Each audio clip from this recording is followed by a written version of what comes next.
Hello everyone, welcome to the PMP exam questions and answers practice session for October. So just like the previous months, we would be solving 5 medium to high difficulty level PMP exam style questions today in this video. And for each of the 5 questions, we would be doing a detailed explanation on the correct and the incorrect answer choices. The intent of this exercise is firstly to test how well you are prepared for the PMP exam.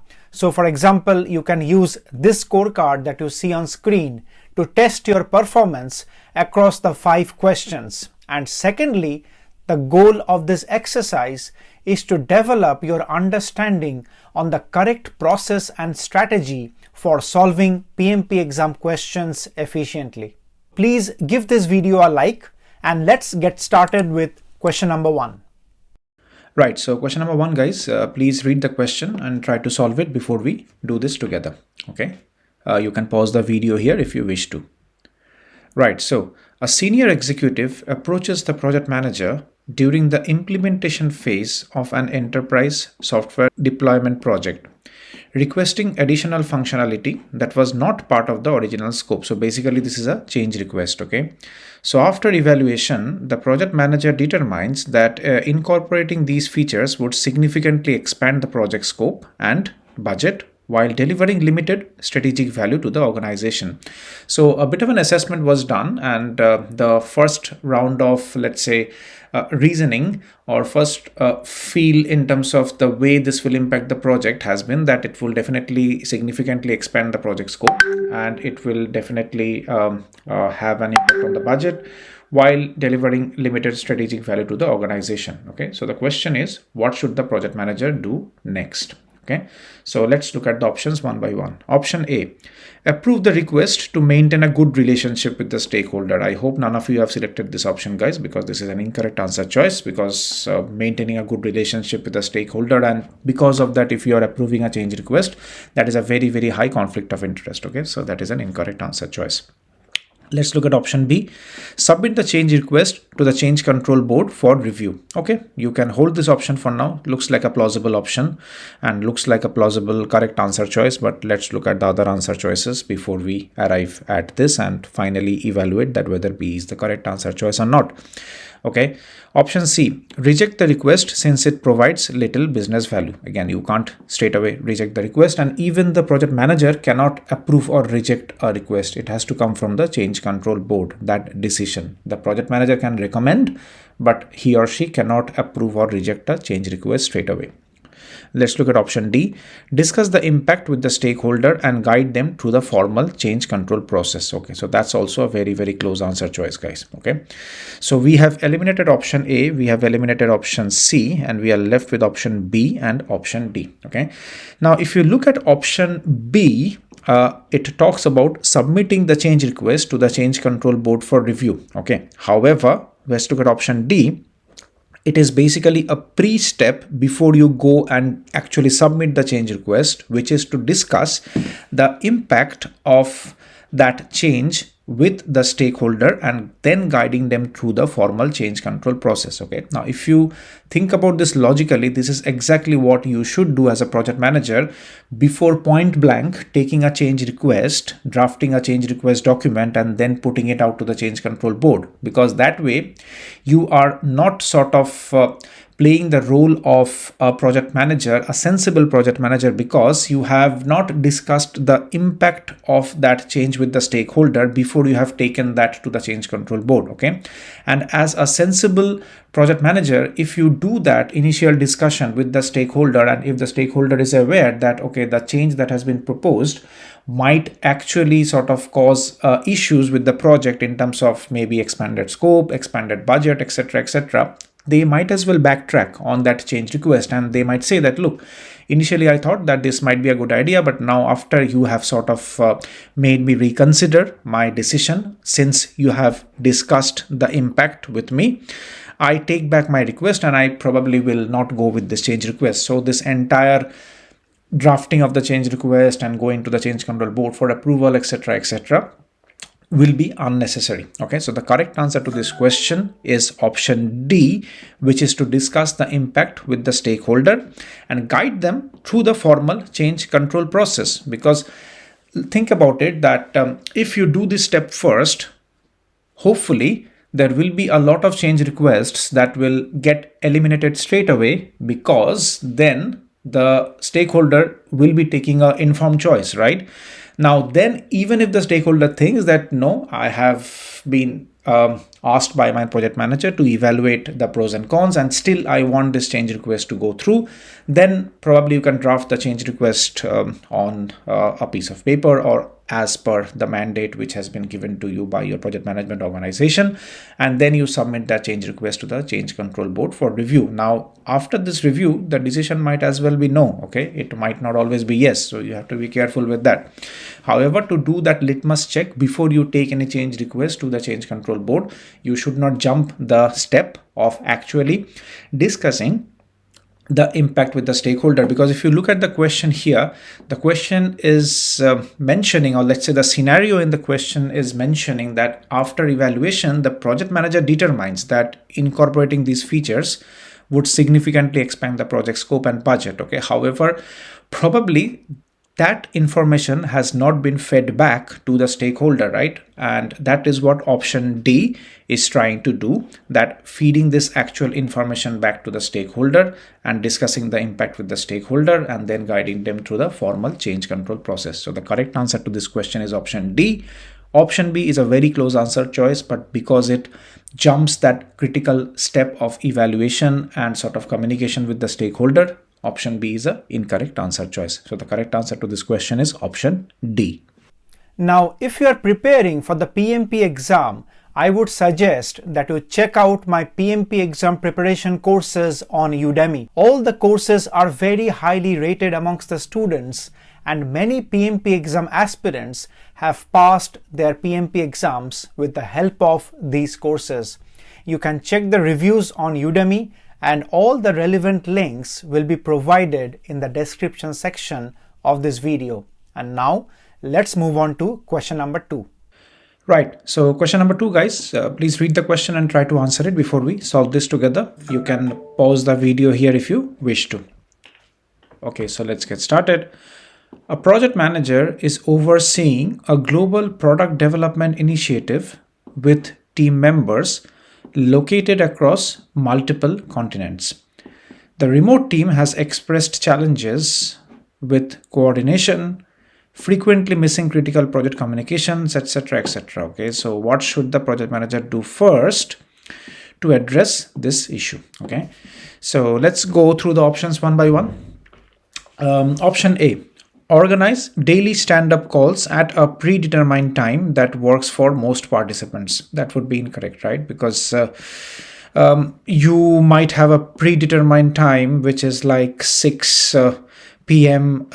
In the eastern part of the world, and it's like 6 a.m. in the western part of the world, but that might not work for most of the participants, right? So any kind of an initiative which mandates team members being present real time, live, even if it is virtual, that is a bit of a catch-22 situation, because what might be convenient for one might not be convenient for another person who is located like maybe 12 hours in a different time zone, right? So that way option A is incorrect. Let's look at option B.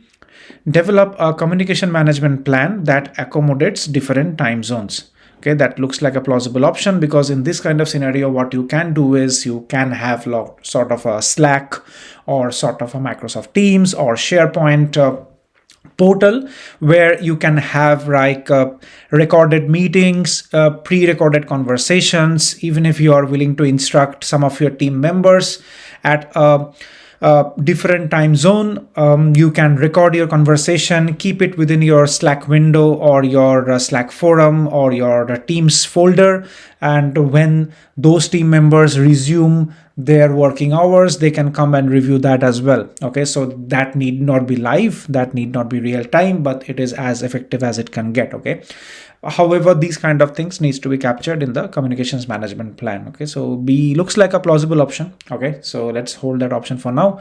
Let's look at option C. Designate a team leader in each time zone to consolidate updates. That is also incorrect. Okay, that is something which is very person specific. Do you have budget to designate team leaders in each of the time zones, okay, to consolidate updates? It's a very broad option, not very feasible option. If you have done projects in real time, you know that. So let's look at option D. Rely solely on email communication to ensure everyone receives identical updates. Okay, so relying solely on email communication, again, that is not something which might be very prudent, because you might need to share like video files, documents, presentations, kind of recorded conversations or instructions. Those kind of things might not happen only over email. So only resorting to email communication might not be beneficial for everyone, even if everyone receives identical updates. Okay, so there is no point receiving identical updates on something which is not helpful, right? So that is why option D is also incorrect. So the correct answer to this question is option B, which is to develop a communications management plan that accommodates different time zones. Now, before we move on to question number 3, guys, I would like to introduce you to my PMP exam study group on YouTube. It's a monthly subscription based membership model, and you will get daily posts on highly nuanced tips and tricks to prepare for your PMP exam, which are generally not discussed on my YouTube videos. You can try it out for a few months and cancel anytime if you wish. Feedback from students for this study group has been excellent. Right, so question number 3, guys, the drill will remain the same. Please read the question and try to answer it before we solve this together. You can pause the video here if you wish to. Okay, so let's get started. Multiple stakeholders expressed dissatisfaction during the system testing phase of a digital transformation project, indicating that the delivery functionality does not align with their anticipated outcomes. What could the project manager leverage to prevent this issue in the future? Okay, so that's the key term that you need to refer to in the question stem, that the question is actually asking that what could be some preventive measures the project manager can take, not for this situation, but to manage the situation in the future. So that's a very, very key difference which you need to take into consideration when you are evaluating the answer choice. Okay, because the way you will react to a situation which is now or which you need to address now at present for this project will be very different from a issue resolution technique which you will need to sort of action if you are planning something as a learn from experience which you need to sort of solve for future, or sort of share as a learn from experience for future projects. Okay, so let's look at the options one by one. Option A, stakeholder engagement strategies. Possibly, okay, because you have multiple stakeholders who has expressed dissatisfaction, so probably might be that you have not engaged them properly. Okay, so you need to probably plan something around it. So looks like a plausible option. Option B, risk mitigation strategies or risk mitigation approaches. Okay, very, very broad option, guys. Okay, because risk mitigation, while you can remotely link it to, okay, this was also a risk of stakeholders expressing dissatisfaction, etc., etc. However, it can take into account risks of cost, risks of schedule, risks of communication, risks of scope. Okay, so that's a very, very broad option. Okay, so whenever you are evaluating answer choices, be very careful of evaluating such broad options, which very, very generically might make sense, but very specific to this scenario, bit out of context. Okay, that is why option B is incorrect. Let's look at option C, issue resolution methodologies. Again, incorrect answer choice, and that is primarily because issue is something which has already happened. It requires consideration from yourself as a project manager or from your management, and you need to act upon it, right? However, in this situation, the question is asking about what should you do to prevent such kind of an issue in the future. Now, if you have just seen this issue word and linked it back to option C, that, okay, there is an issue here and there is issue resolution technique here, that's a very, very sort of childish way of solving questions. And that is actually where the PMP exam will be successfully be able to trick you in terms of selecting the wrong answer choice. Okay, so issue resolution is incorrect because it is something that needs to be addressed for future projects, not for this project, and issue is something which needs to be addressed for this project at this point in time in the present situation. Okay, and that is why issue resolution is an incorrect answer choice in this scenario. And let's look at option D, personal relationship with stakeholders. Again, that is incorrect, right? Because the moment you start bringing these terms such as personal relationship with stakeholders and sort of trying to influence something personally, using a personal equation with that person, these sort of has that red flags of conflict of interest. Okay, so to evaluate these kind of answer choices, you have to be a bit careful. Now, I'm not saying that 100% of the time there will be answer choices which are incorrect, which talks about these personal considerations or personal relationships which you need to bring into projects as a project manager, but mostly generally these type of options are incorrect. However, every option needs to be evaluated in the context of the scenario. Okay, so however, for this scenario, it is definitely evident that having personal relationships with stakeholders is a red flag. It is conflict of interest and should be avoided. Okay, so that is why option D is also incorrect, and the correct answer to this question is option A, which is stakeholder engagement strategies. Now, some of you can argue that Ray, it is also a very broad option. Okay, B was also risk mitigation approaches. Okay, which was also broad option. Why did you reject B? Or on the same time, why have you accepted option A? And the reason for that is, guys, because it has this word of stakeholder engagement. Okay, and the reason for that falling in line with the scenario as provided in the question is that you have multiple stakeholders expressing dissatisfaction. So that is still broad, but it is quite narrowed down within the stakeholder domain at the moment, right? However, risk mitigation is still very, very broad. Okay, and it goes beyond the boundaries of stakeholder management as well. Okay, so that is why the correct answer to this question is option A, which is stakeholder engagement strategies. And now let's move on to question number 4. Right, so question number 4, guys, the drill will remain the same. Please read the question and try to solve it before we take this together. You can pause the video here if you wish to. Okay, so let's get started. Development team members express doubts that a recently onboarded developer lacks the appropriate competencies for their current work assignment. How should the project manager respond to this concern?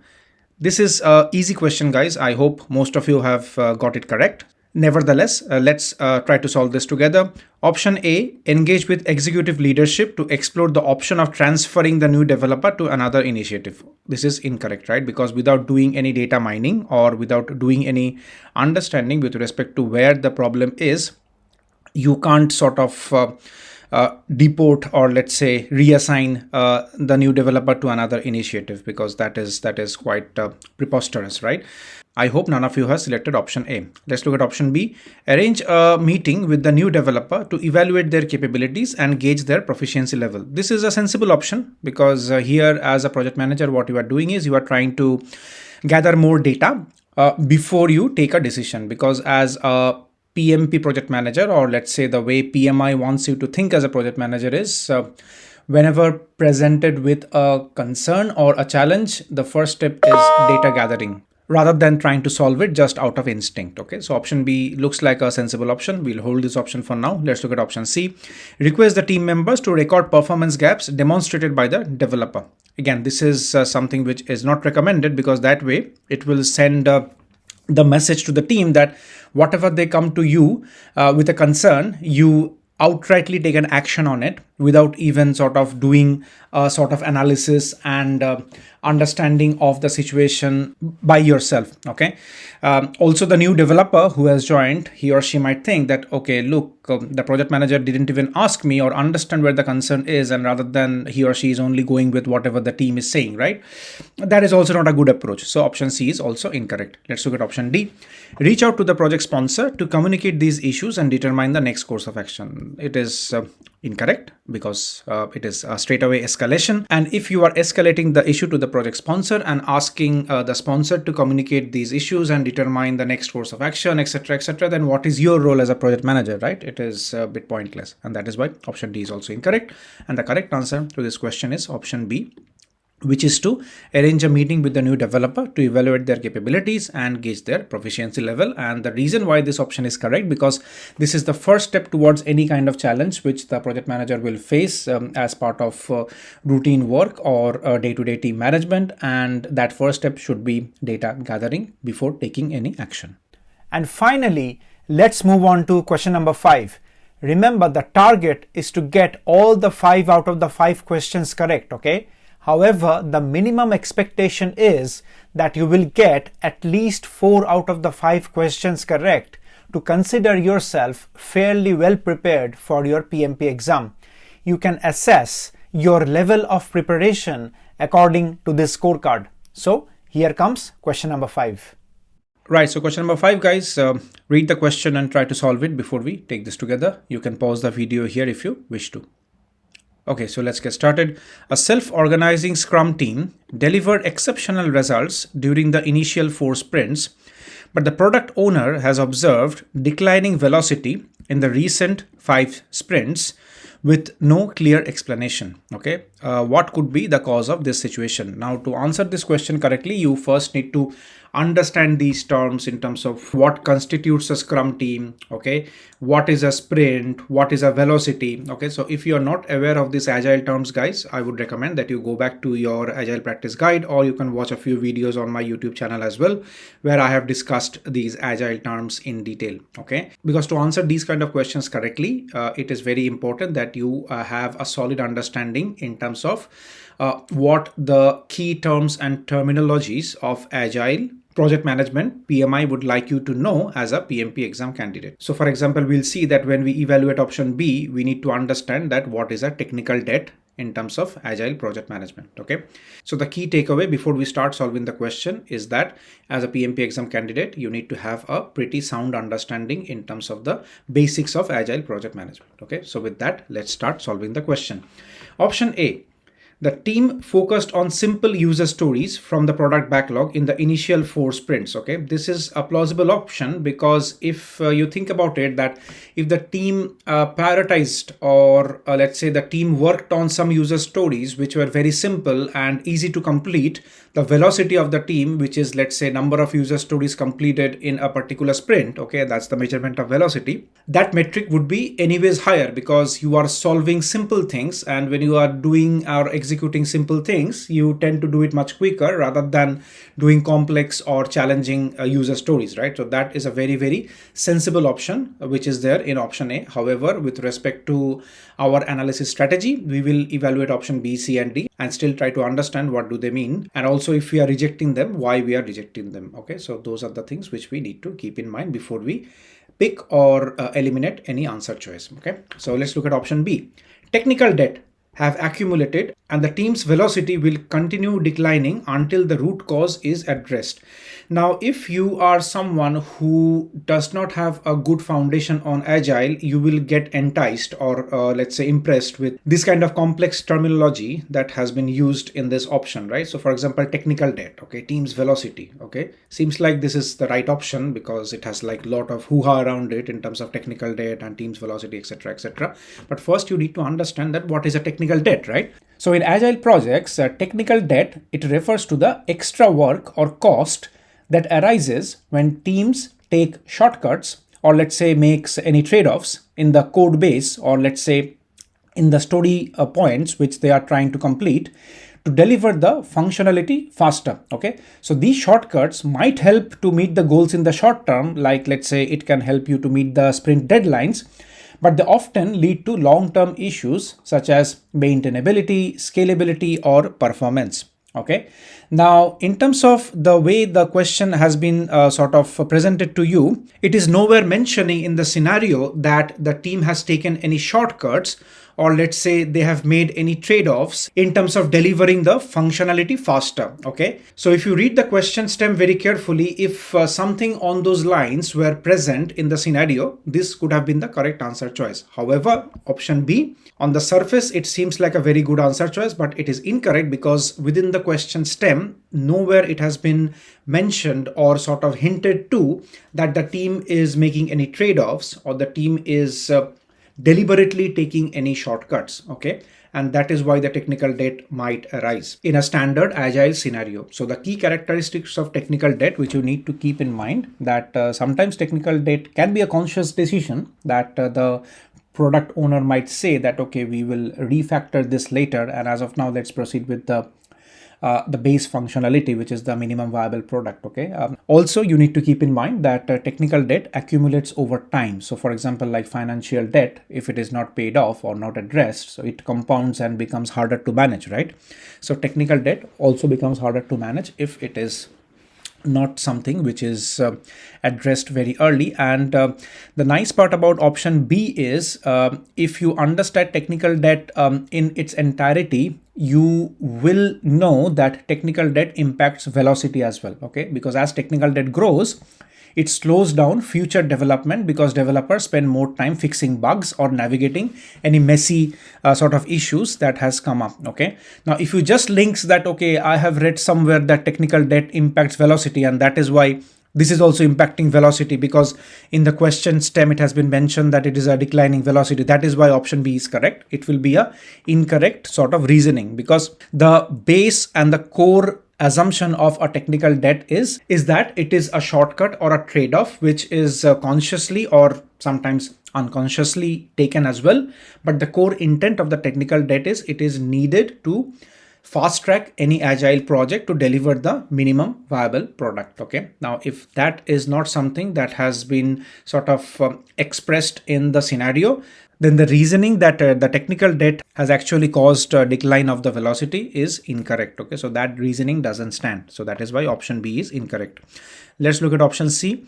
The team was in the forming phase of team development, has now progressed to the performing phase. Okay, so this is basically referring to the 5 phases of team development from Tuckman's ladder. Okay, it is like storming, norming, performing. Okay, so these kind of phases of Tuckman's team development. If you're not aware, please go and study what are the 5 phases of team development according to the Tuckman's team ladder. Okay, however, in this scenario, there is no way it has been mentioned anywhere in the question stem that the team is in the forming phase or in the let's say storming phase or adjourning phase. Okay, so that is nowhere mentioned in the scenario. Okay, so that is why option C is also incorrect. And let's look at option D, that there is most likely a specific underperforming team member slowing the team down. This is again a very extraneous reasoning, because again, going back to the question stem, nowhere we can derive from this entire scenario that has been presented to us that there is a underperforming team member. Okay, so the correct answer to this question is option A, which is because the team focused on simple user stories from the product backlog in the initial 4 stages or the initial 4 sprints. That is why the execution has been quicker. But now, since the challenging items are coming up in the user stories, execution has slowed down, which is very but natural. Okay, and that is why the correct answer to this question is option A. Option B is a very close answer choice, guys, but it is incorrect, primarily because of the reasoning of technical debt, as we have discussed, and because of the core reason that as per the scenario that has been presented to us, no way we can link technical debt as one of the root causes which is causing this decline in the velocity. Okay, so that is why option B is a very close answer choice, guys, but it's an incorrect answer choice. I hope you liked the session, guys. Please press the like button and subscribe to this channel if you really found this session helpful for your PMP exam preparation. Also, do not get demotivated if you have scored less. Okay, remember, the key is to analyze and learn from your mistakes and course correct now, so that you do not get caught out during the actual PMP exam. Okay, thank you for watching, and I will see you again in the next video.